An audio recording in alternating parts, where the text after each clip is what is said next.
Kemudian pada halaman 380 tentang al-manhaj. Al-manhaj adalah sikap dan cara beragama yang benar, yang lurus. Manhajul haq, agar anak-anak ini tidak mengikuti firqah-firqah sesat. Berapa banyak anak-anak yang condong kepada agama, dia semangat beragama tapi duduk di majelis yang sesat, yang justru membinasakan mereka. Lihat yang mengajarkan tentang jihad sana, jihad sini, tanpa ilmu. Ngebom sana, ngebom sini. Itu anak-anak muda. Tapi sesat mereka dalam beragama. Maka kita ajarkan anak kita manhaj agar mereka di dalam beragama tidak tersesat. Ada bom bunuh diri. Berapa banyak? Itu kan dilakukan oleh para pemuda. Bahkan ada yang usianya sangat muda sekali, belasan tahun. Atas nama apa? Atas nama agama.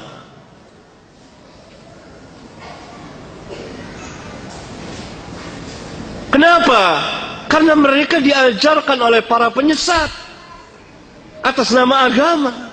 Mereka diajarkan bukan oleh ulama, bukan oleh orang-orang yang berilmu. Hanya mengandalkan semangat, bermodalkan keberanian, tapi tidak berilmu. Akibatnya perbuatan mereka merusak Islam dan kaum muslimin atas nama agama.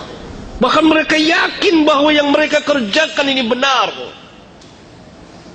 Mereka ngebus pergi. Kejadian di negeri kita, di Pakistan, di daerah Timur Tengah, dari ajaran-ajaran sesat ini, atas nama Islam, atas nama jihad, atas nama memerangi orang-orang kafirin. Mereka bukan ulama, mereka bukan ahli ilmu, dan mereka membuat-buat majelis. Nah, agar anak-anak kita tidak mengikuti ajaran-ajaran sesat ini, kita perlu mengajarkan manhaj.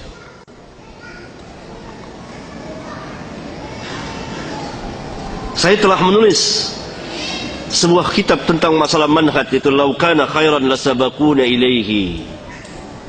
Barangkali kalau memungkinkan kita bahas di masjid ini, kalau mungkin, insyaallah taala,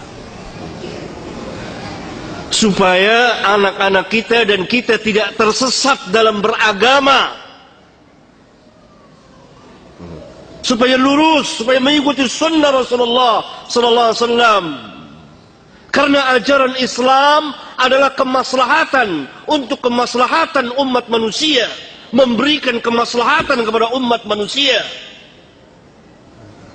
Hatta orang-orang kafirin hidup di tengah-tengah kaum muslimin dijamin aman. Bagaimana mungkin Islam mengajarkan perusakan tanpa hak, membunuh tanpa hak, menumpahkan darah tanpa hak, merusak bangunan dan jalanan, sedangkan sebuah duri yang ada di jalanan kita singkirkan merupakan bagian dari keimanan.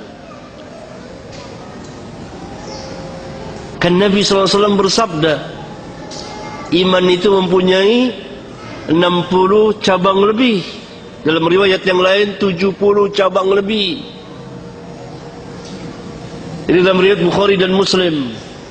Dalam salah satu riwayat Imam Muslim, yang tertinggi kalimat la ilaha illallah, yang paling rendah imatatul adza anit tariq, menghilangkan gangguan dari jalan, berupa duri, paku, ajan.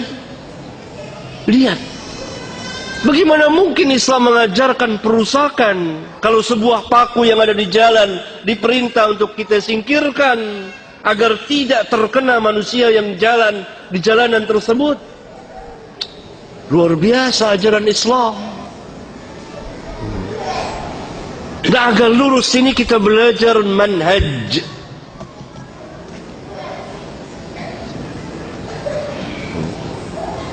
Agar tidak tersesat jalan.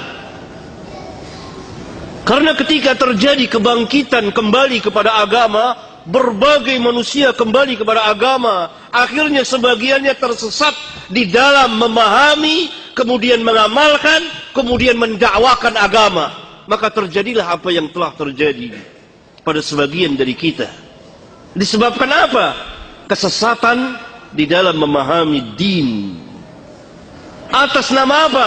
Atas nama Islam. Dan hal ini diambil kesempatan oleh musuh-musuh Islam untuk merusak Islam. Bahkan mungkin mereka menyamar jadi kaum muslimin.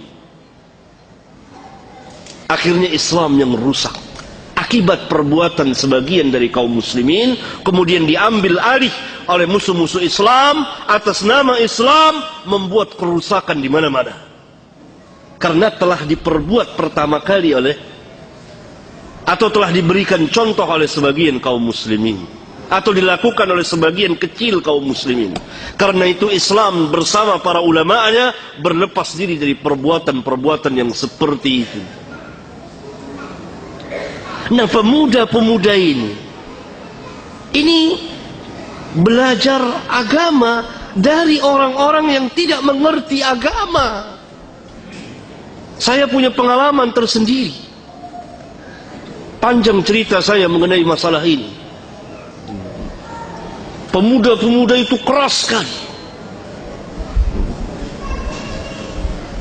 Mereka mengkafirkan sana, mengkafirkan sini. Atas nama Islam, atas nama jihad. Semangat. Mereka sholat, mereka ahli ibadah. Tapi bodoh. Semangat, tapi jahil. Berani, tapi tersesat jalannya. Belajar, tetapi kepada orang-orang yang jahil, bukan ulama. Mereka membaca ayat-ayat Al-Quran dari awal sampai akhir, tapi ayat-ayat itu tidak sampai melewati tenggorokan mereka, hanya sampai mulut saja. Mereka pahami sendiri.